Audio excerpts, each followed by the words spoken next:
विधायक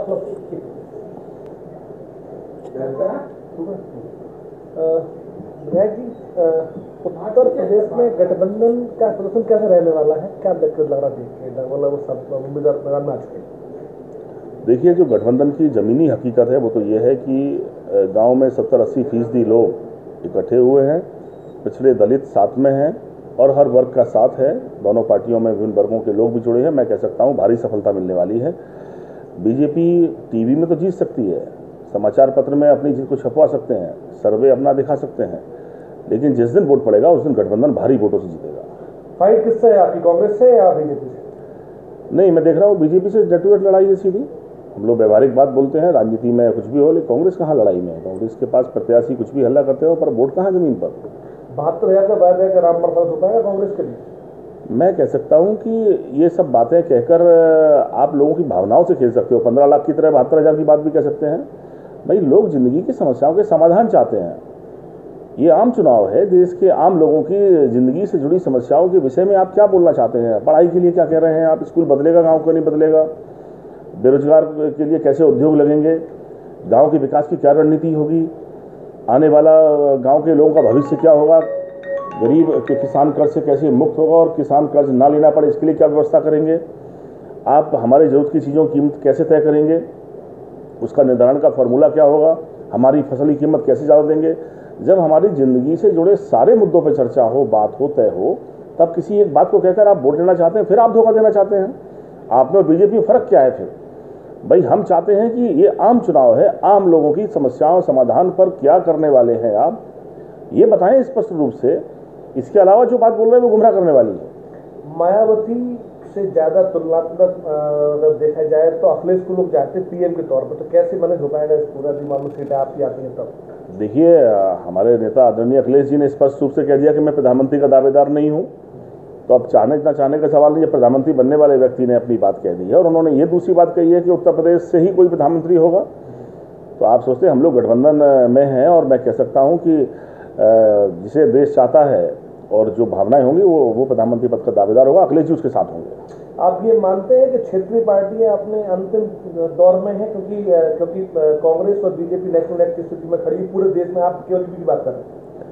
देखिए, जहां तक सवाल आपका है, ये अपने आप में एक जवाब है। आप देश के अगर पूरे देश के परिवेश को देखें, आप देखिए, आप देखो, उत्तर प्रदेश में गठबंधन से लड़ाई बीजेपी की है, मध्य प्रदेश में आप बीजेपी कांग्रेस को मान लो, लेकिन आप पूरे और आगे बढ़ो, महाराष्ट्र में किससे लड़ाई है? आप आगे चलो, तमिलनाडु में किससे लड़ाई है? वेस्ट बंगाल में किससे लड़ाई है? आंध्र प्रदेश में किससे लड़ाई है? कर्नाटक में किससे लड़ाई है? उड़ीसा में किससे लड़ाई है? तो मैं कह सकता हूं कि देश में क्षेत्रीय दलों का प्रभाव बड़ा है, और मैं कह सकता हूं कि हो सकता है ऐसी परिस्थिति बन जाए कि जो तीसरा मोर्चा है या तीसरा फ्रंट है या जिसको आप कह रहे हैं कमजोर पड़ रहा है, वो सबसे बड़ी ताकत बन के निकल कर बाहर आए। आपके पास मायावती के अलावा कोई दूसरा नाम नहीं, चूंकि आप बात कर रहे हैं थर्ड फ्रंट की, लेकिन नाम कोई है नहीं, फिर आम जनता सपोर्ट कैसे कर दिया? हमने कहा ना कि देखिए, वक्त ने, समय ने प्रधानमंत्री तय किए हैं, ठीक है ना। और मैं कह सकता हूं कि देश का जो मिजाज है, जिस तरह से बीजेपी के लोगों ने धोखा दिया है, मोदी जी का भाषण है, सिर्फ जमीन पर काम नहीं है। मोदी जी एक बार 15 लाख का वादा करके 2,000 रुपये दे के वोट लेना चाहते हैं। पूरे देश के सामने तस्वीर है, 2 करोड़ लोगों को नौकरी 1 साल में दे रहे थे, 40 लाख नौकरियां 5 साल में कम कर दी हैं।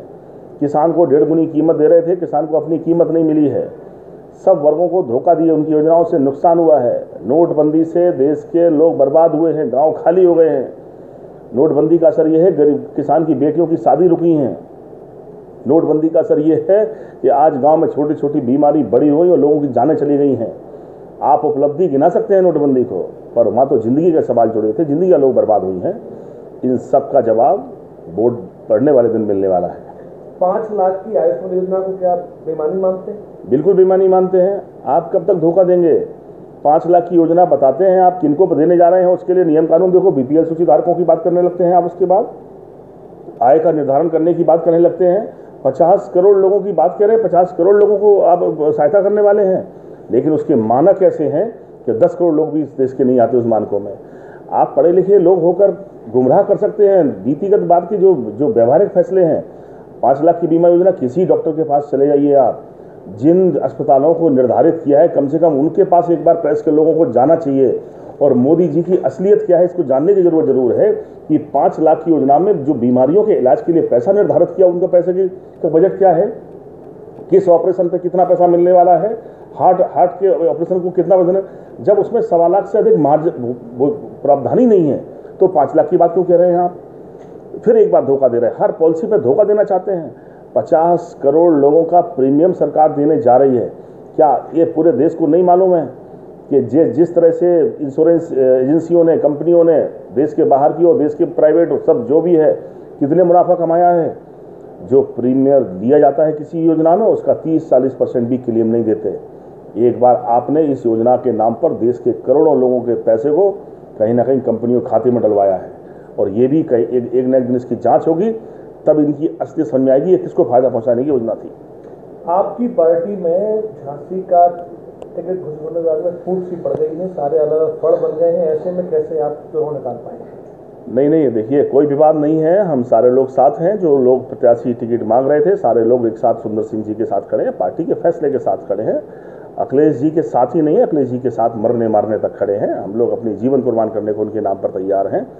उनके फैसले के सम्मान के लिए सब लोग साथ हैं। जो प्रत्याशी जो थे, दावेदार थे, सब साथ में हैं और आप जब 8 तारीख को नामांकन होगा सबको साथ देखेंगे। चंद्रपाल जी को बनाया गया स्टार प्रचारक, इसको कैसे देखते हैं, कितना फायदा पहुंचेगा इससे पार्टी? मैं कह सकता हूं कि वो बड़े नेता हैं, काफ़ी वर्षों से पार्टी में काम कर रहे हैं, अनुभव उनके पास है और मैं पूरे बुंदेलखंड के आसपास के कई इलाकों में उनको लोग जानते हैं। वो काम करेंगे, पार्टी को फायदा पहुंचेगा। अच्छा, आपके झांसी में जो बीजेपी का कैंडिडेट घोषित हुआ है अनुराग शर्मा, निर्विवाद छवि है उस व्यक्ति की, उससे फाइट कैसे कर पाएंगे आप? एक बड़ा नाम है वो, 2 बार संसद। देखिए उनके फादर पॉलिटिक्स में रहे हैं, अनुभवी थे, एक अच्छे लीडर थे, लेकिन मैं कह सकता हूँ अनुराग जी बिल्कुल अनुभवहीन है। वो पहली बार राजनीति में आए हैं, अभी उन्हें बहुत सारी कोशिश करनी पड़ेगी। राजनीति एक मामूली विषय नहीं है, बल्कि ये इसमें काम करने वाले लोगों को ज़िंदगी खपानी पड़ती है, लोगों को समझना पड़ता है, समस्याओं को जानना पड़ता है, जाना पड़ता है, पहचानना पड़ता है। बहुत सारी चीज़ें जुड़ी हैं ज़िंदगी से राजनीतिक व्यक्ति के साथ। मैं कह सकता हूँ कि अभी सबसे बड़ी समस्या है कि बीजेपी ने जो दूसरी बड़ी भूल की है कि उन्हें अभी पहचान बनानी होगी, अभी उन्हें बताना होगा लोगों को कि वो कौन है और लोगों के बीच में उनका क्या तरीका क्या है काम करने का। लोगों को पहचानना बड़ी परेशानी उनके सामने खड़ी होगी। मैं कह सकता हूं कि ये कोई बहुत बड़ी सफलता का आधार नहीं है, बल्कि गठबंधन का प्रत्याशी काफ़ी मजबूत है, क्योंकि लोग जन जन तक वो पहुंचे हुए हैं, लोग जानते हैं, लोगों के बीच में रहते हैं।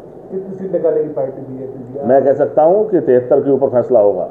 पिछली बार जो मोदी जी झूठ बोलकर वादे करके 15 लाख का सब बातें कह के वोट ले गए थे, जीत गए थे, इस बार गठबंधन 73 पार करेगा और मोदी जी 7 के अंदर होंगे।